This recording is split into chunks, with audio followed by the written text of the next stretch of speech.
Que a educação transforma nosso dia a dia, nossas vidas e a sociedade. Acho que todo mundo concorda com isso, né? E a escola é um espaço privilegiado para formar seres humanos capazes de realizarem transformações sociais. A partir dessa ideia surgiu o projeto Escolas Transformadoras do Instituto Alana. E para a gente conversar mais sobre educação, sobre transformação, nós recebemos a Raquel Franzin, do Instituto Alana, coordenadora do Escolas Transformadoras, que é correalizado pela Choca, e também aqui com a gente Luiz Augusto de Paula Souza, o Tuto, que é o mediador do programa Melhor e Mais Justo aqui da TVT. Sejam bem-vindos. Obrigada. Obrigado, Thalita. Eu queria começar conversando com a Raquel sobre as competências transformadoras que fazem parte do Escolas Transformadoras, né? O que são essas competências? Bom, a gente acredita muito nessa educação que você falou, e uma educação transformadora só se materializa quando ela está baseada em valores. Sim. As competências nada mais são do que valores. Valores que a gente chama de empatia, de protagonismo, de trabalho em equipe, de criatividade. A gente poderia falar de muitos outros valores que compõem essa educação transformadora, mas a gente vem trazendo esses com mais luz para mobilizar famílias, gestores públicos, escolas, que a educação que só ensina a ler e escrever, ela não é suficiente para formar não só um cidadão, mas uma pessoa hoje em dia capaz de fazer as transformações que a vida dela necessita e que a nossa sociedade necessita também.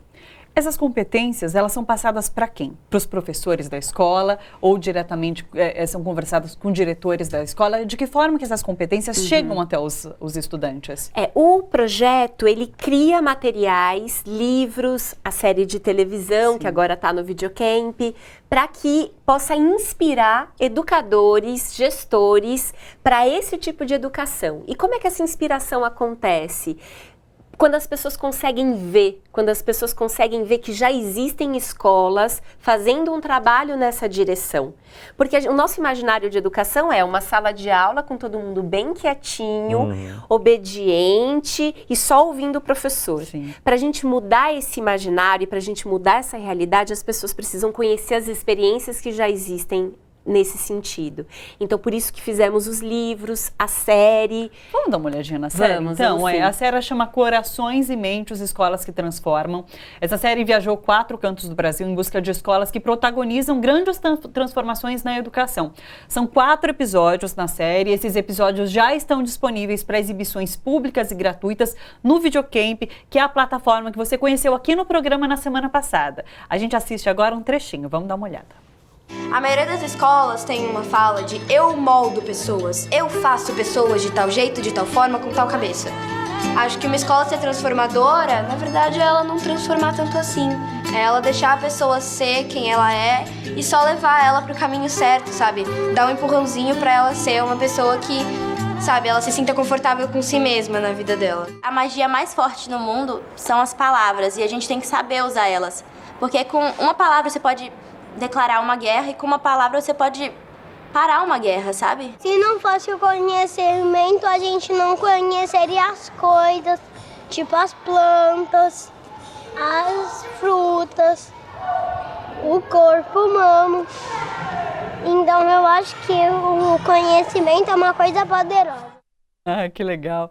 E quando a gente fala em competências, acho que tudo pode falar também um pouquinho sobre isso, é ativar essas competências também nas crianças, né?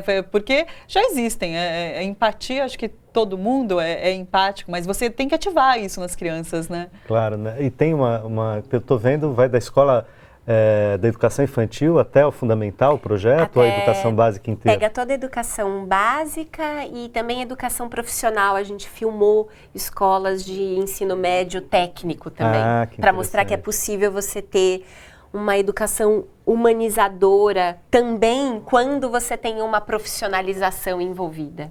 Claro, muito legal. Eu queria te fazer uma pergunta, nesses tempos que a gente vive, né? Uma escola que transforma, uma escola que dá protagonismo para os estudantes e para a comunidade, para os pais, ela supõe, me parece, um professor não só bem formado, como um professor crítico e com liberdade para transitar pelos conhecimentos e para criar estímulos, para motivar, para instigar os seus alunos, né? Como que um projeto desse conversa, por exemplo, com uma proposta como o Escola Sem Partido, que hoje no Brasil parece que tem chance de enfim, de emplacar em cidades, estados e até em nível federal, né? A gente não conversa. A gente está num lado oposto do Escola Sem Partido. A gente reconhece que toda a comunidade escolar, professores, estudantes, secretarias, que são feitas de pessoas também, são agentes de transformação. E que para a gente transformar todo esse cenário de exclusão social, de desigualdades que nós temos, o primeiro caminho que a gente tem dentro da escola é a liberdade de pensamento, é a liberdade dos corpos, é a liberdade do movimento. Não existe uma educação transformadora e não existe uma educação de qualidade, também é importante falar sobre isso, sem liberdade de pensamento.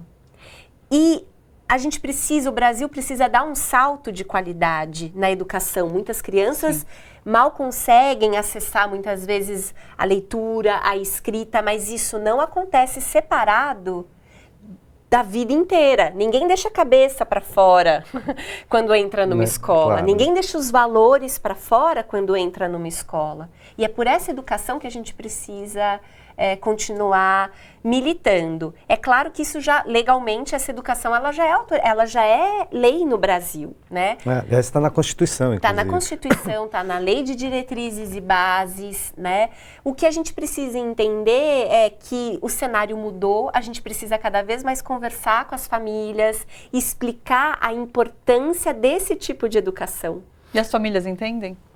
Olha, muitas sim, porque o que o programa mostra é que escolas transformadoras podem ser públicas, privadas, cooperativas, comunitárias, elas estão espalhadas por todo o Brasil. Então você tem sim muitas famílias que acreditam que as crianças são criadoras, que as crianças sim, e os adolescentes merecem cuidados, mas eles também não são folhas em branco, que alguém chega, abre a cabeça, coloca tudo lá dentro.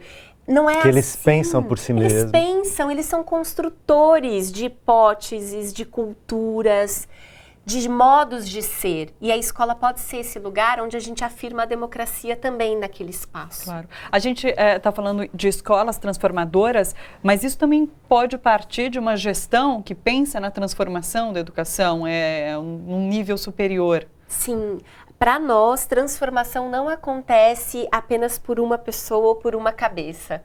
A transformação, ela é algo que a gente chama de sistêmico. Ela envolve o estudante, envolve os tomadores de decisão, envolve os formuladores de políticas públicas, envolve quem pensa na formação dos professores, as famílias e toda a sociedade. A gente costuma brincar que a educação, ela vai se mostrar cada vez mais forte quando ela virar assunto de mesa de bar. Quando ela virar assunto de todo e qualquer programa de televisão. Porque é isso que nos afeta. E a gente viu nessas eleições como a educação é um lugar sensível, né? Mas ela é também o lugar onde a gente precisa caminhar em prol desse tipo de liberdade de diálogo, de convivência com as diferenças, porque as diferenças já estão aqui, né? A gente precisa aprender a lidar com elas e a conviver com elas. Sim.